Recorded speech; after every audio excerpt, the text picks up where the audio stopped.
یہودیوں کا یہ جھوٹا دعویٰ تھا کہ حضرت موسیٰ علیہ السلام کی شریعت منسوخ نہیں ہوگی، اور اپنے بارے میں سمجھتے تھے کہ ہم اسی شریعت پر قائم رہیں گے، لہذا ہمیں عذاب کیوں ہونے لگا، اور عذاب ہوگا تو صرف 40 دن عذاب ہوگا، یعنی جتنے دن ہمارے آباء و اجداد نے بچڑی کی عبادت کی تھی اتنے ہی دن عذاب میں گرفتار ہوں گے، اس کے بعد دوزخ سے نکل جائیں گے۔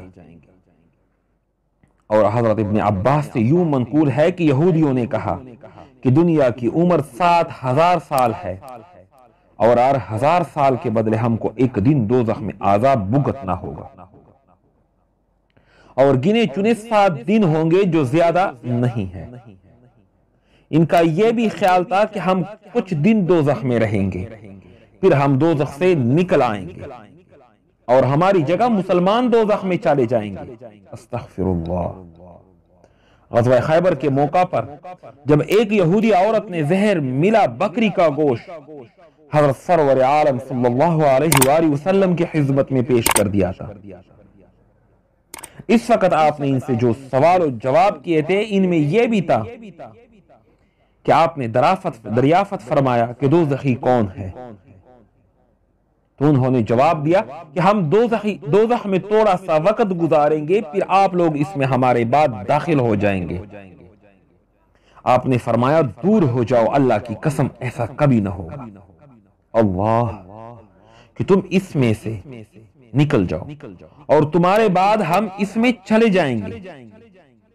مفسر ابن کثیر نے یہ روایت لکھی ہے، اور آخری بات جس میں خیبر کی گفتگو مذکور ہے، اس کو بحوالہ سند مسند احمد اور صحیح بخاری نقل کیا ہے۔ صحیح بخاری میں یہ حدیث صفحہ نمبر 860 جلد نمبر 2 پر مذکور ہے۔ پہلی آیت میں یہودیوں کی آرزو اور خوشگمانیوں کا جو ذکر تھا، ان میں سے ایک یہ بھی ہے کہ وہ سمجھتے تھے کہ ہم دوزخ میں چند دن ہی جائیں گے۔ اللہ، وہ یہ جانتے تھے کہ حضرت محمد رسول اللہ صلی اللہ علیہ وآلہ وسلم اللہ کے سچی رسول ہیں، آپ پر ایمان نہ لائے، اور یہ جانتے ہوئے کہ کسی نبی کو نہ ماننا کفر ہے، اور کفر کی سزا دائمی جہنم ہے۔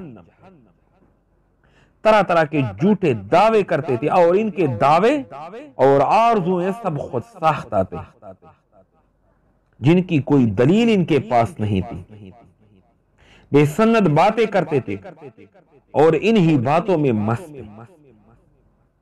اس لیے اللہ جل شانہ نے ارشاد فرمایا قل اتخذتم عند اللہ عہدا، کہ اے محمد رسول اللہ صلی اللہ علیہ وآلہ وسلم آپ ان سے فرما دے کہ یہ جو کچھ تمہارا دعویٰ ہے کہ ہم صرف چند دن دوزخ میں رہیں گے، اس کی تمہارے پاس کیا دلیل ہے؟ کہ اللہ تعالیٰ سے تم نے کوئی عہد لیا ہے جس کی بنیاد پر تم ایسی باتیں کر رہے ہو؟ اللہ تعالیٰ ہرگز اپنے عہد کے خلاف نہیں فرماتا،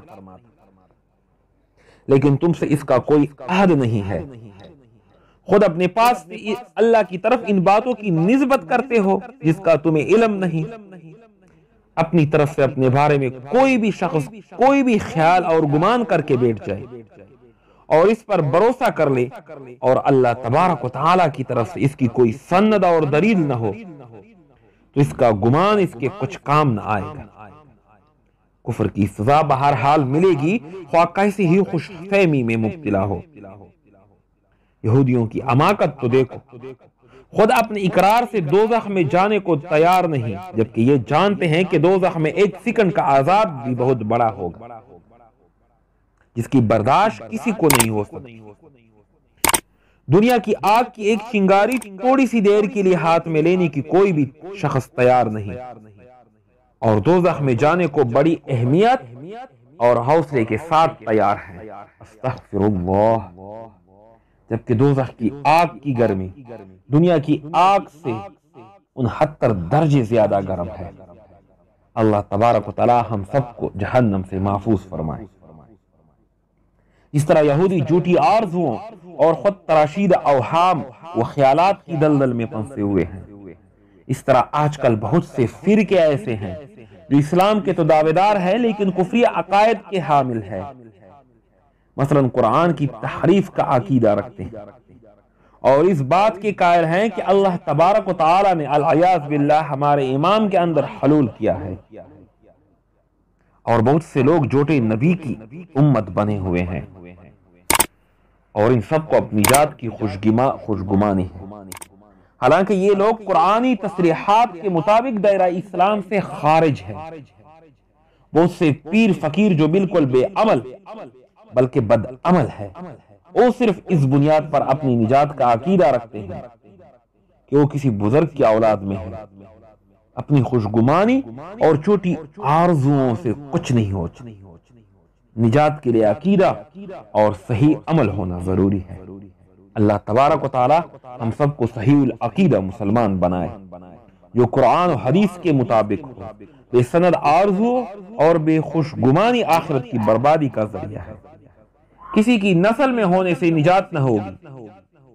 بنی اسرائیل بھی تو انبیاء کی اولاد ہے، پھر بھی دوزخی ہے۔ اس سے خوب سمجھ لیا کرنا۔